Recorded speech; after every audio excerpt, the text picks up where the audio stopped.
a bunch of questions that people send to me, but you can go ahead and put the questions. If you've got specific questions, go ahead and put them in the chat. As I said, this is going to be purely question and answer, because I don't know about you guys, but like I didn't have a bandwidth to do like my original intention, which will happen. I will do the master class. I have it planned.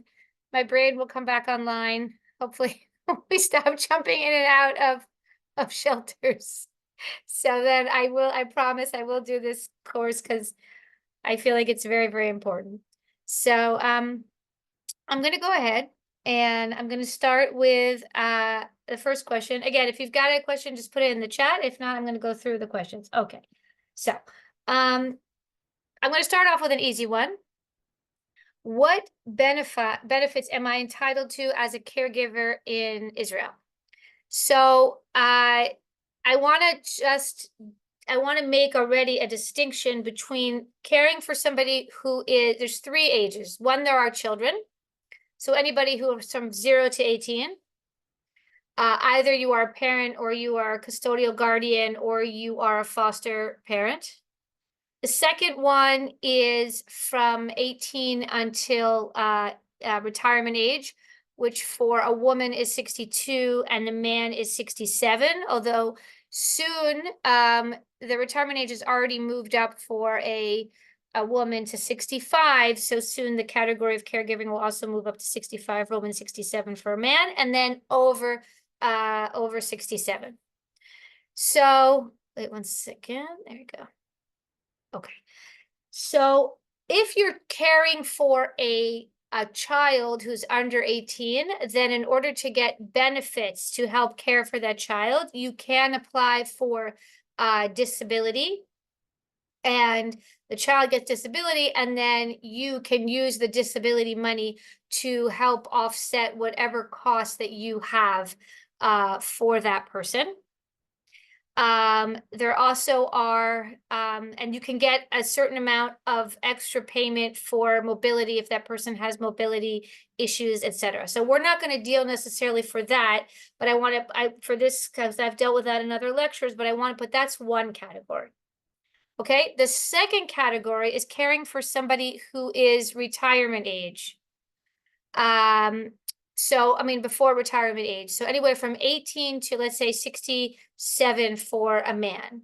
So that person, they are entitled to apply for disability on their own benefit, but they can get an addition, what they call a tosefet, if they're married and they have dependent children.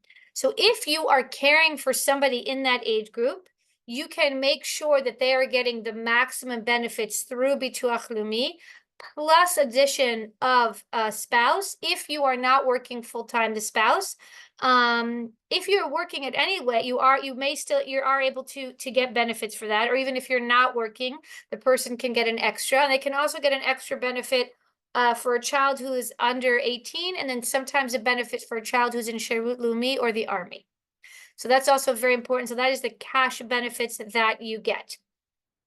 The third category is somebody who is over retirement age. So if that is somebody is either caring for a parent, an adult older parent, or somebody is caring for an older spouse, then the person themselves can get a certain amount of money and or hours that are then they can use to get assistance that they need. But I will tell you that right now that the level of functioning that somebody needs to have in order to get hours for the long-term nursing care, which is after retirement age, is much less than for those people who get the benefit when they're an adult or a child.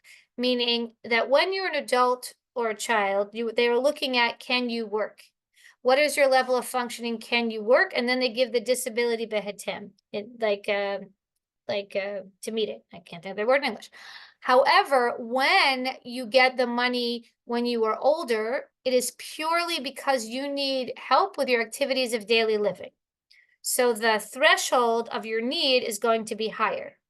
Now, important to note that for those of people who have received benefits when they had disability, and they hit retirement age, the money carryover will be that it will be the equivalent of what they got for disability, except for men who got it between 62 and 67. Again, I won't get into that now, but for men or people who got it before age 62, they will continue their benefits afterward as a payment, but not necessarily as the nursing care hours. So those are the benefits that you get to monetarily, basically through the person who needs help. In terms of tax breaks, you do get a tax break if you are a foster parent, if you have a child who is getting disability through Bituach Leumi. You do not get a tax break if you are taking care of somebody who is over retirement age, even if you are their official guardian, unless they are in an actual institution. Now, I personally, when all my copious spare time, I don't know, I would love to do some lobbying on this issue because I personally, I don't actually think that's fair. I mean, just because the person is older, but they're still living with you often, you're caring for them. Sometimes your expenses are going for them. If you're their legal guardian, just like you're the legal guardian of children, you get a tax break. Why don't you get a tax break for being a legal guardian of an older person? But thus far, that is not the case in Israel. Okay, so I hope that I have answered that question as well as I can. Okay, moving on to the next question. Is there any differences between services among the Kupat Cholim? So the short answer to this is no.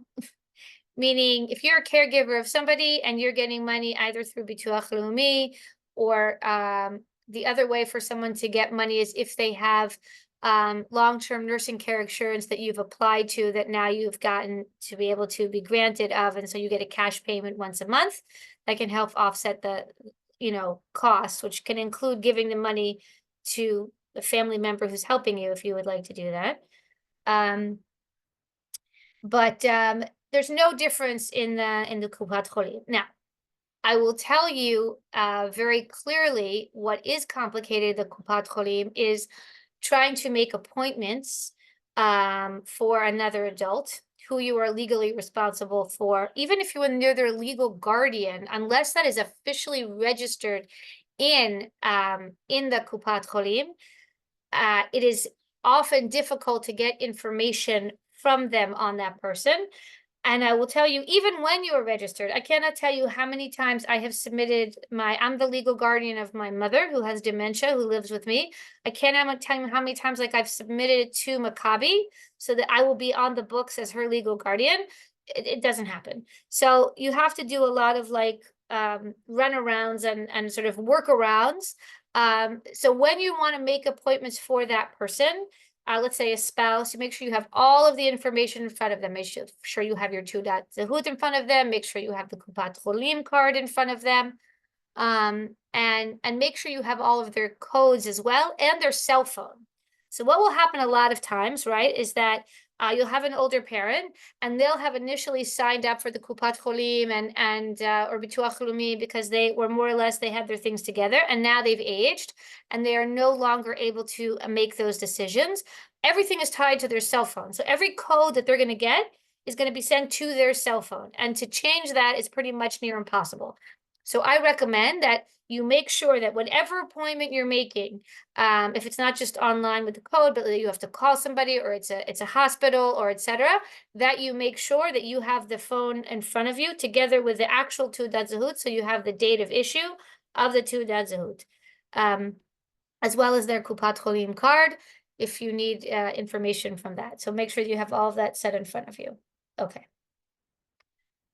Moving on. Another question that I get often is, can I get financial compensation directly paid to me if I am a family member? So this applies to people who are getting what they call Gimelat Siud, or long-term nursing care through Bituach Leumi. Theoretically, Bituach Leumi, it used to be that no family member could be paid through the hours that the agency gets for Bituach Leumi. You know what? So let me take a step back and explain just the agency, because I get this question also a lot. Bituach Leumi says, okay, you're level 3. I just actually had this incident today with one of my clients. They got Bituach Leumi, nursing care level 3. Level 3 means you can either get 17 hours a week in nursing care, or you can get 1,400 about thereof shekels paid directly to your bank account and 11 hours in nursing care during the week from an agency. So they asked me, what should we do? Okay, so let's break this down. First of all, the agency that you have is, you can select the agency, but if you get the 11 hours, it has to go through some type of agency, okay, for now. They are actually, I saw, working to change that so you could get all the money paid. Sorry, just letting in somebody. But as of now, they have not yet done that. So, I mean, they have sort of, but we won't get into that. So for now, you can get part of it in, and I always tell people, get as most as you can in money directly to your account, because the agency really does, they take a part, they take a percentage, and you end up losing money and time. Second, the agency only pays minimum wage. They pay 34 shekels an hour, except for cleaning help, or they will double up. But it is, I don't know about you guys, but it is very hard to find somebody who will do the job that needs to be done in the house to help the older person maneuver around, getting dressed, going shopping, etc., for 34 shekels an hour. I don't know if any of you would work for 34 shekels an hour. So I say get as much as you can in money so that you can pay someone directly. However, Bituach Leumi will pay through the agency a family member who is not a direct family, so not a child or a spouse, but they will pay a grandchild or a niece and nephew, etc. What does that mean? That means that either you can get the money that the person who the hours for the agency, they fill out a timesheet, a 101, just like anybody else, and they're an employee of the agency. Now the agency pays them the Bituach Leumi hours. Additionally, you can take your own money and hire anybody that you want, except a direct family member, to work directly for you. You don't have to go through an agency. You can pay their Bituach Leumi directly, and you can pay them directly. So you could pay them a better salary with your money. Obviously, this is not for the hours that you're getting through the agency. So I hope that was in some way clear. But again, the agency is, you are limited in that you have, if you only can get the hours through the agency, then you have to go through an agency. However, you can choose whomever you like. So what happens is, it's supposed to be that the information comes into Bituach Leumi. You get the info that you've got these 11 hours, and then they say, here, you've got 7 agencies you can choose.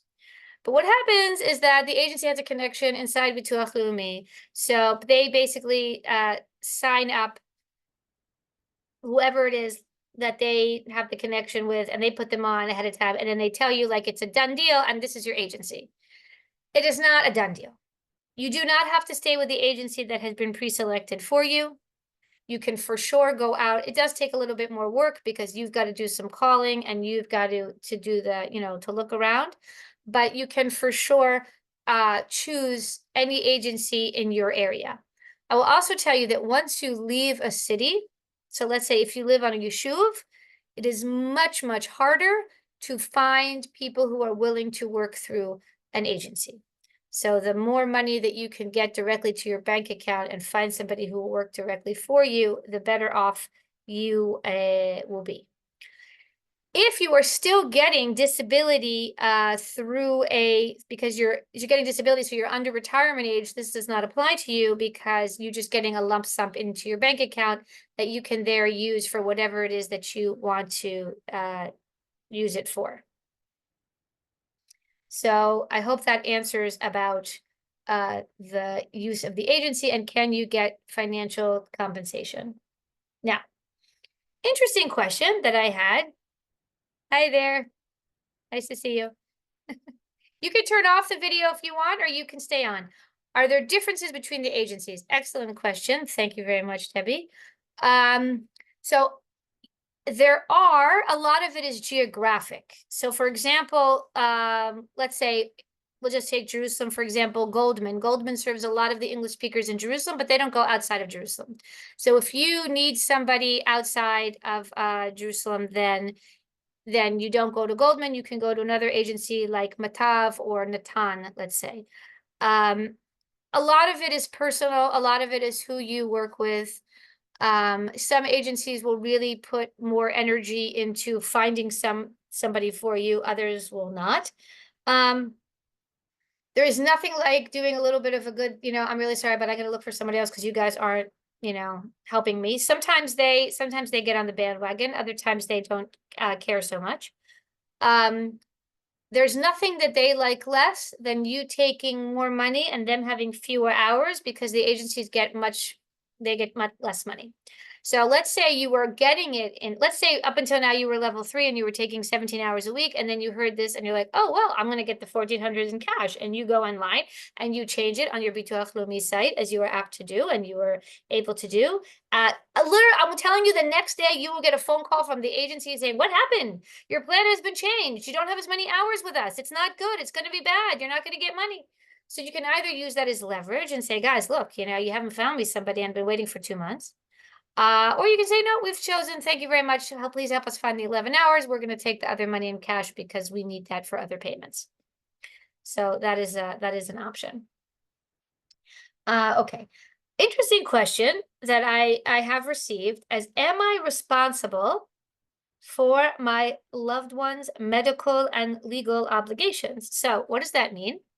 Let's say that you have a somebody you're caring for. Let's say your parent goes into the hospital and it turns out that you chose you had a procedure that was not covered. You didn't get it pre-checked out and through that, like you have they work through your kupa for private surgery, and then that's private surgery, 25,000 shekels you have to pay for. And they also have, let's say they've racked up some credit card debt and then they unfortunately pass away. You do have a legal obligation, meaning in this country that children are, in a sense, responsible children. Immediate children are responsible for their parents' debts. So first the spouse, but if the spouse is not alive or doesn't have any money, they will go after the children. This is only, of course, when someone has passed away. So it is important to know, to put into legal processes ahead of time to make sure that that there is money to set aside, that there aren't debts, because you can be legally obligated for that. Which brings me also into one of the other issues that I wanted to talk about, which was in the case of it's called Code Misrad Habriut, which I get this question a lot. The code of Misrad Habriut, which means that the person is eligible to receive payment from Misrad Habriut, which will cover their living in a assisted living facility, what we call a Beit Avot in Hebrew, or a nursing home in English. Now, you have to have not only the medical criteria here, but you also have to have the financial criteria when you apply. So not only did the parents or the person, if there's always one person, a parent living, or if they're married, the other person, they're looking into their financial situation, but they also look into the financial situation of the children who live in Israel. Okay, so if you have a sibling who lives in California, their finances are not connected to whether or not the person will be obligated or will receive the discounted price in Israel. But you should, and it's much less taken into account, the children's income, than it used to be. But you still be prepared that if you're going to apply for this code, that those children who live in Israel, their financial records will be requested. This is one of the things that we do often for clients. And this is one of the things that we always tell people from the get-go. Okay. Okay, so now let's take a step back and we say that our question is, we are now in the hospital. We've just had major surgery. What are our options? Because somebody recovering from major surgery, let's say who's over retirement age, needs obviously support at home or support in general. So, and usually they only give you a few days. And now, because of the war, I've had a lot of people said, like, we don't know, like, they just now they said, they told us, like, tomorrow you're going to have to find another solution. So, what are your options going forward? So, first of all, it's important to note, obviously now it's a little bit trickier because they're emptying because they don't have enough room or because there's like they don't have shelter spaces in the hospital. But usually, barring unforeseen war circumstances, if they tell you, okay, tomorrow you go, you say, no, I'm sorry, but we don't have a placement for this person. We have no idea like where they're going to go. They need support. We don't have it in place. Like you can say, no, you have to give us a few days to get situated. Okay. So the person has options. The first option is a rehab facility. Now, not all rehab facilities are created equal. It depends basically where you are geographically. But a rehab is often a nursing home that has an extra, like has a specific ward for rehab. So if the person is younger and they really have the ability to be a part of physiotherapy and actually participate in getting themselves better in an active way, so you really want to make sure that you choose a place that has a facility that even if it's not only dedicated to rehab, that it has a specific rehab department where they're going to get the physiotherapy, they're going to get the occupational therapy, they're going to get more stimulation, and not basically like a nursing home that also calls itself rehab, which is basically a nursing home for a shorter stay. Now, if that's the only choice that you have, or the person is older, has dementia, or is not as functional and just really needs the nursing care support, so then a place like a nursing home, a regular nursing home that would take them for short stay is a good option. But that's where you have to sort of do the triage then. So that is the first stop. Now, um, if the person has recovered from major cardiac surgery or they had a significant stroke or any type of major operation or a hip replacement, knee replacement, etc., then almost always the Kupa will let them be eligible for inpatient rehab, which is at one of the facilities that I just discussed. Wait 1 second. However, if the person is slightly higher functioning, then it could be that you're going to need to fight a bit. So, for example, I had a client who's younger, but she's a widow and she doesn't have support at home, and she had a hip replacement. And so, even though she's younger, and that in other circumstances she might have not been, she might have been able to go home. The Kupa agreed to give the payment for her to go to a rehab facility for 10 days, mostly so she could get the nursing support that she needed during that time. Also, she participated in the physiotherapy, etc. But that was really the crux of the issue. So it's important to present that if you're in a situation, let's say your father, or for some reason he had a serious stroke, there's no one at home, you're debating whether or not he should be living in an apartment with a full-time caregiver or part-time caregiver, etc., then you can push to make sure that he goes into some type of interim rehab facility to give you more time to the decision to make sure that he's supported in the nursing care issues during the time. So remember that the Kupat Cholim is the one that has to give the hitchayvut and the payment for the rehab facility. So they're the ones that decide, and there is an agent, a Kupat Cholim representative in each hospital, who is the one who does the triage and who finds the places for you. Those people can be more helpful or less helpful depending on the institution and the person. But that's an important person to talk to if you feel like you're getting, or the person, like your person you're caring for has to go home.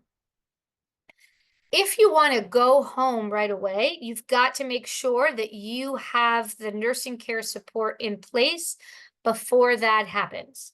So you have to make sure that the apartment is accessible, meaning that there's not stairs, that there's a bathroom, making sure that it's accessible. Either the person's in a wheelchair or a walker, that you've got the seat for the toilet, that there's a bar in the shower, and that you have situated somebody who's going to help the person be mobile within the house, getting in and out of bed, getting in and out of the shower, getting dressed, making sure they have meals, etc. You can do that either with a part-time basis, and this is why you should really apply as soon as the person is in the hospital, or if you have a planned surgery, you can even do it before you go into the hospital to make sure that you request hours from Bituach Leumi if you think you're going to be meet the criteria for Bituach Leumi, so that you can make sure that you have someone in place before the person comes home. Again, if you don't have that in place, you need to push to make sure there's somewhere residential where you can put that in place. Okay. Which leads me to my next question, which I get all the time, is how do we know if we need a foreign worker? Okay, so the first most obvious answer is you've applied to Bituach Leumi. Bituach Leumi has 6 levels, okay? 1 through 6. 1 from the person needs a few hours of care for their activities of daily living, till 6, they're completely bedridden and need help with all of their activities of daily living. Levels 4, 5, and 6, you are eligible to apply for a foreign worker license and get all of the money in cash in order to pay for a foreign worker. So if your person that you are caring for has been evaluated at levels 4, 5, and 6, that is a very good indication for you that if an outside party has designated that your person needs a significant amount of assistance with their activities of daily living, which are dressing, personal hygiene, feeding themselves, going to the bathroom, showering, then that is a good indication for you that you might want to consider full-time help, because that person needs a great deal of assistance.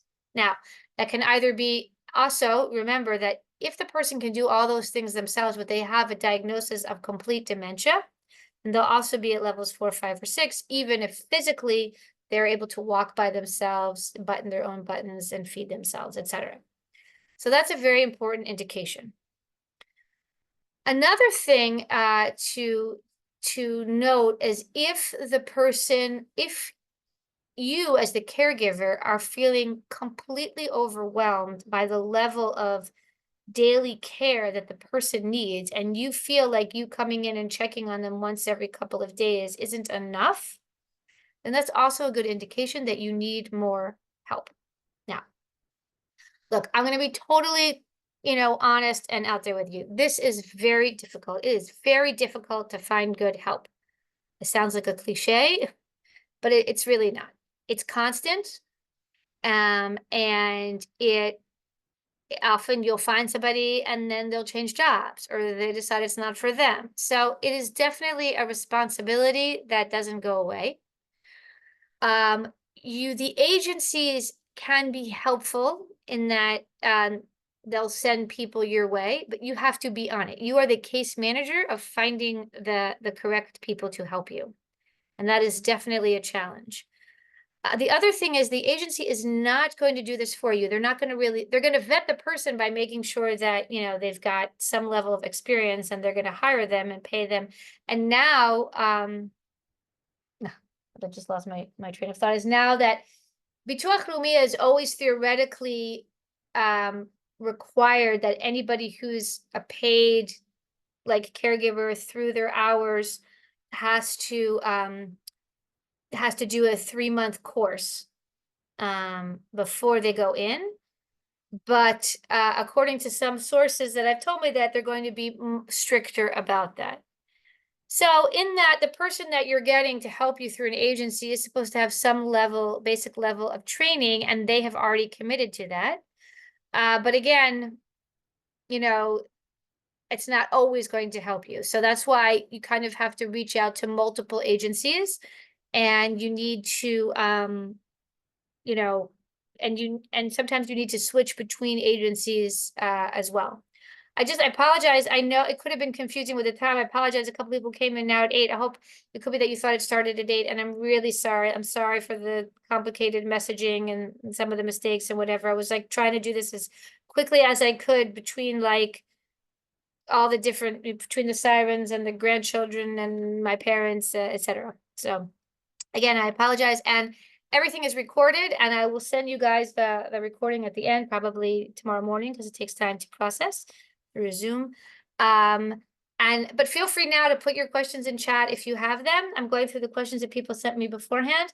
And then I will go ahead and you can also send me questions afterwards if you want, and I'm happy to answer those on emails. Okay, Debbie, interesting question. What are the rules around cameras around the apartment? So I assume that you mean if you've got a foreign worker and you want to have like a hidden cam to see if, I don't know, to check up on them. So the laws of hidden cameras in Israel are actually quite different than that in America, and the laws of privacy and therefore also Lashon Hara are different, like Lashon Hara, I don't know what's it called, slander, right, in Israel are different than in America. They're much stricter here. So my recommendation is before we do cameras is that you create a situation, if you've got somebody living with your parents or someone you're caring for, is to make it that you are spontaneously just appearing. So you just like knock and walk into the apartment. You don't say you're coming. You don't announce your visits. You come at different times of the day. You try to spend as much time together with the carer and the parent to check behavior, to see. I would say that for what happens in Israel, obviously there's elder abuse everywhere. In Israel, the most cases have not been of elder abuse, really. They're more a bit of neglect. So if you're caring for somebody who has a live-in worker, it's just important to mostly check up on. If you feel the need to put in cameras, so for example, there are the emergency buttons, and the emergency buttons have the ability to have a camera attached to them, like when you're speaking to the person. Of course, that's the emergency system. But if you feel that there need, then that is to consult someone ahead of time if you have a suspicion about something, and not just as like a priori, matter of course that you're going to put them in,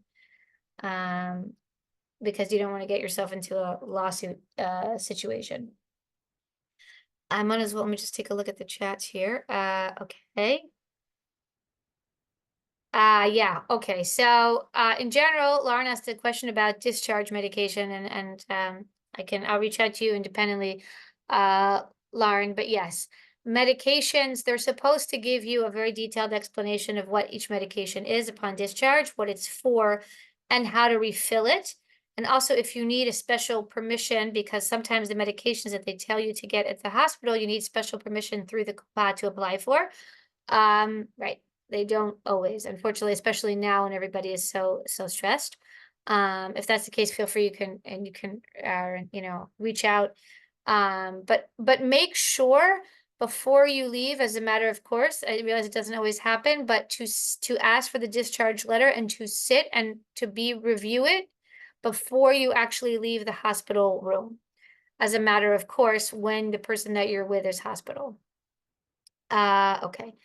If someone is getting 100% disability and Kitzbalet Smitut, what level of functioning have they received? Right. So, okay, Judy, this is what we spoke about beforehand, that this is a transitioning from somebody who got disability before retirement age. When they hit retirement age, they automatically are going to get the same amount of money. It's called like the special pension.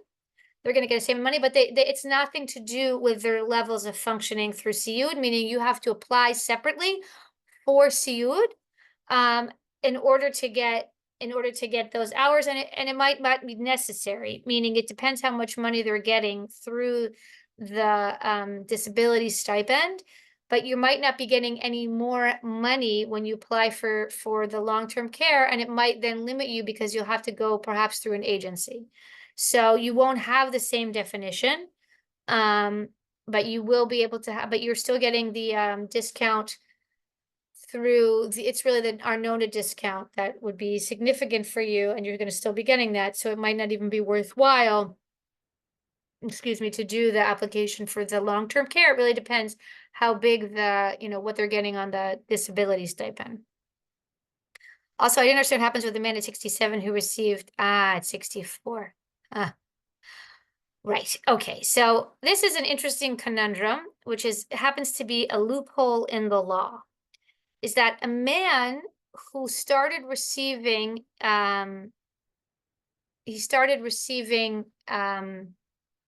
what's it called? Disability after age 62, but only if he's been in Israel less than a certain amount of time. So this is thing. When he hits 67, he's not eligible for that changeover that I said from disability to nursing, to that payment, because he hasn't been here long enough. So somebody who's been here for 30 years but got disability at age 64, he should still be okay. But somebody who came here at age 60 and got disability at 64 will not be eligible for the full payment when they hit retirement age. It is a big problem. It requires lobbying, and it requires changing the actual law. And there was a time that I was involved in lobbying, but currently I am not. So hopefully that won't affect you, but I have several clients who unfortunately it did. We tried to appeal. One was accepted actually, and one was not. So that's a possibility. Okay. Yeah. An important emotional question here is who supports me as a caregiver, because I don't know about you guys, but it can be exhausting. It is really exhausting to care for other people. We do it as parents, sort of as a matter of course, but suddenly when you're caring for like, an adult child, or you're caring for a parent, it's complicated. So first of all, I highly recommend that everybody get some type of therapy. I really, I believe in it. It can be any type, doesn't have to be talk therapy. It can be CBT. It can be, I don't know, even massage therapy. It can be something that allows you an outlet to express the challenges and the difficulties and the frustrations with having to care for someone else, an adult, because it's not easy. You can get it obviously through, through Israel, through the regular channels. I also recommend BetterHelp. BetterHelp now has a very reasonable fee, and they're giving discounts during the war to people who are living in Israel. It's all on Zoom. It's really not expensive. It's actually cheaper than regular therapy. Again, you're somebody who's like not in Israel, somebody who's like could be in another part of the world. But not always, that doesn't always matter, because a lot of these things that we're dealing with really are universal, and somebody who's a good therapist can sort of like help you, walk through these things. So, there's definitely, I definitely recommend that. There's also an organization called Caregivers in Israel. That's what they're called, Caregivers, Israel. They mostly deal almost with, they don't have a lot of English speakers, unfortunately. But there are options. They are there, and they do help people. And there are also support groups, like in various, so ACI has a support group. They meet also online. Yad Sarah around the country has a bunch of support groups, mostly for people who have spouses who are, seriously ill or have dementia. But it is something. If that's something that that you're interested in, please reach out to me independently, and I'm happy to, to connect you with either private or public sources, because I really think it's very important.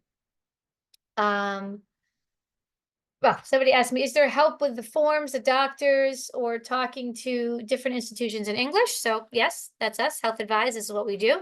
It's what I do all day. Is I submit forms and talk to doctors and figure out next steps with people all the time. Excuse me. One of the things that has come up a lot is the issue of whether or not somebody should be at home, or somebody should be should go to like an institution. So it is, obviously it's a complicated question. It really is. And it depends on so many factors, especially what is the support for the caregiver and for the person who's being cared for at home? What's the emotional climate? How long has the person been sick? Um, Often when somebody has something like Lewy body's dementia or dementia with Parkinson's or even regular Alzheimer's dementia, there is a period of time when the behavior gets extremely erratic, when the person can be abusive physically and emotionally. They can get violent. Uh, it can be very hard to manage. It could also be that people's, your facilities of where you are just is not suitable for somebody who, needs a accessible shower and needs needs a place without stairs, etc. What I do want to mention here, which I think is important, is I think a lot of people think that the person is going to go live in a home and that all their needs are going to be taken care of. And that is not the case. Meaning, you are the caregiver. You are the caregiver either at home, you are the caregiver if the person is in an institution. That's not going to change. They will call you when anything happens. They will ask you for your decision making. The only problem is you're not really involved in the decision making because you're kind of far away. So not far away, you're removed, meaning they'll do it in the moment, but then in a sense, you have to be responsible for the reaction. So what do I mean by that? So okay, I'm gonna be super blunt here, is that no nursing home wants somebody to die in their home, because that can mean that the police will come, because any unexplained event, the police come. It's a headache for them, and it's unpleasant. Nobody wants somebody to die on their watch. So the minute they also might not have the facilities to handle that, but a lot of it is also the not wanting to take that responsibility of that moment. So the moment they feel like somebody might be that situation, they're going to transfer them to the hospital. The hospital is the same exact way. They do not want a patient to die on their watch. It is difficult for the staff, it is time consuming, etc. So the minute that person is going to get stable, they're going to want to put them right back where they came from.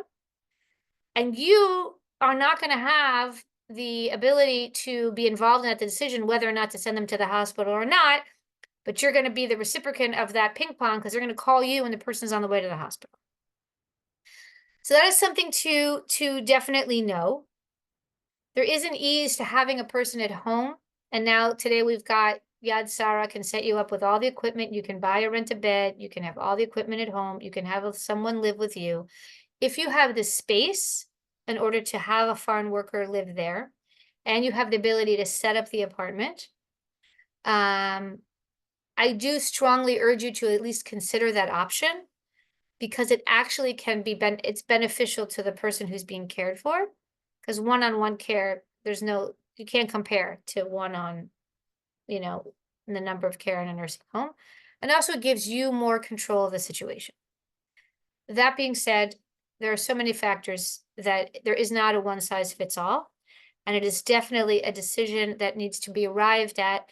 I just urge you to have the conversation ahead of time with the siblings, with the parents, with the spouse, whoever it is who's part of it. Have the decision ahead of time and come to agreement ahead of time. And please, please, please have a document called Yipui Koach Mitmashech, or durable power of attorney, that will cover people who so that you can make sure that legally everything is in place before the person cannot make decisions for themselves. Feel free to check out my YouTube channel. I've got an interview with Mirit Levin. She does this type of law, family law, not family law. She does this elder care law. She's out of Beit Shemesh. We had a great interview, and she goes through all of this. So I will not bore you again, but just please, please, please remember how important that is. Okay, and that answers the question, what happens if I can't care for them anymore? What's the backup plan? So as I said, like, that is definitely the backup plan. And everybody has to decide, like, when, and you need to have a discussion with yourself, like, when is that the right time to make that transition, that I would move somebody into care. So that's something definitely to consider. Okay.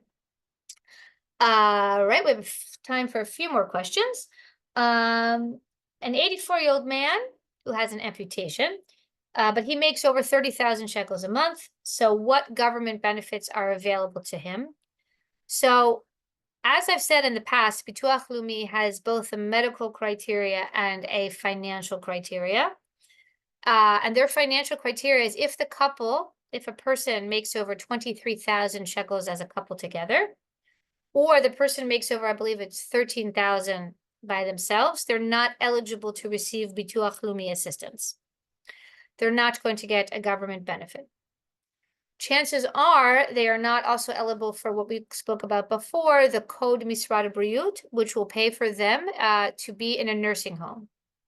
However, if they are, because the person has an amputation, I assume perhaps that they have diabetes, perhaps there are other health things involved. If the person is designated that they are Siudi Molkav, which is complex nursing care that they need, they're on oxygen, they're on dialysis, they have significant dementia, they are completely immobile and can't get in and out of bed by themselves, they most likely will be eligible for Siudi Molkav, which is only certain departments, certain places that can take them, and then Misrad Briut covers the whole thing as if it were like a hospitalization, and the person does not have to pay, no matter how long-term that payment is. The other thing that's important to know that I think people forget is that you might not be eligible for Bituach Leumi, but you are always eligible to get a foreign worker. They won't help you pay for it, but you are eligible to bring someone in. So even if you earn too much money, you apply for a foreign worker license, you call up an agency, you sign them up with an agency, you obviously have to pay for the worker, which is, I would say, anywhere between 7,000 and 9,000 shekels a month now, with like all expenses that you have to pay for someone, not just their salary, but all their plus benefits. You pay for that. However you pay for that, you are eligible to have that. It's not connected to Bituach Leumi, so that's very important to know. Right. No, and the only thing that's not really connected to, I asked the question, is there a kitzba? Is there some kind of stipend, just in general for somebody being older, who's sick, even if they're not eligible for Bituach Leumi? And no, that is not, there isn't anything that they're eligible for. But if they've lived in Israel for a certain amount of time and they're eligible for the pension stipend, that's not income dependent. You'll get the maximum that you can, depending on how many months you've lived here and how much you made in Israel. And that is, irrespective of other payments. Now, the thing also about transportation is that when you are getting disability before retirement age and you are not mobile, so you have a wheelchair, you need help getting in and out, you get an extra payment for that. But once you go over, you don't have extra payments. And if you are getting nursing care, you're just getting the hours in an agency and or the payment directly in your bank account. You are not getting any type of extra stipend for transportation. Who is in charge of deciding how many hours or money we get? Right. So when you do the application for Bituach Leumi, and this is something that we do a lot with people, and I urge you to at least get advice from somebody, because Bituach Leumi has a bit of a formula of how they look at things. So you want to make sure that you're giving them the right medical information in order to determine, which is very important. So they review the papers. It used to be that they would come do a home visit. No longer, no more home visits. They call, which is my favorite thing. So either they call the person who's listed, and there's a number that you have to put on the form, so they call that person too.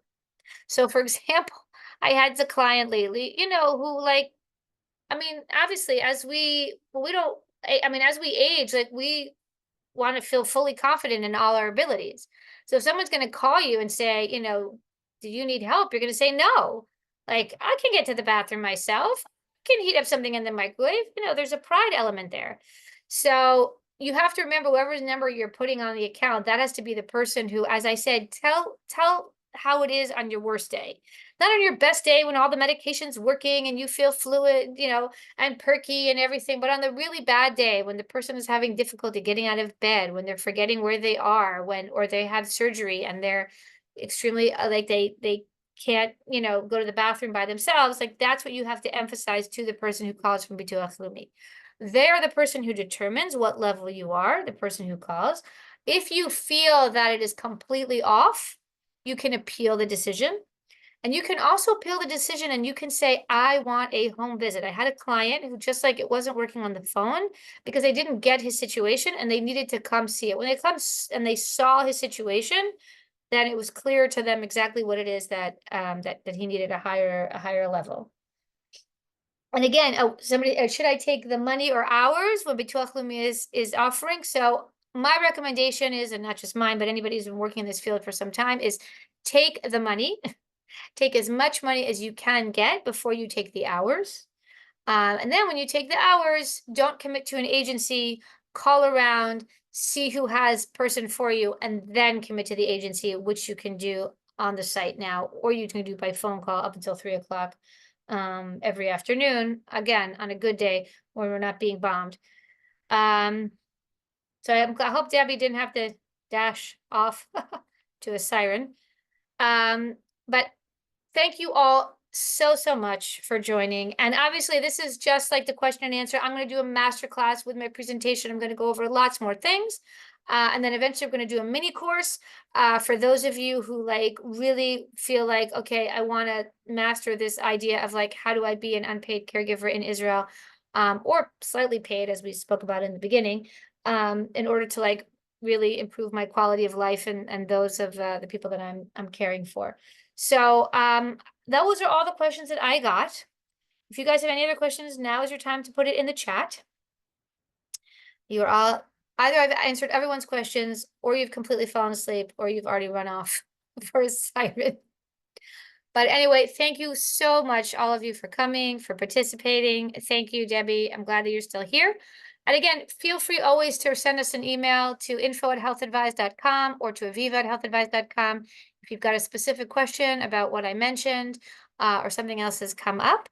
And I look forward to seeing you guys in the more organized master class whenever that occurs. And until then, really, everybody stay safe.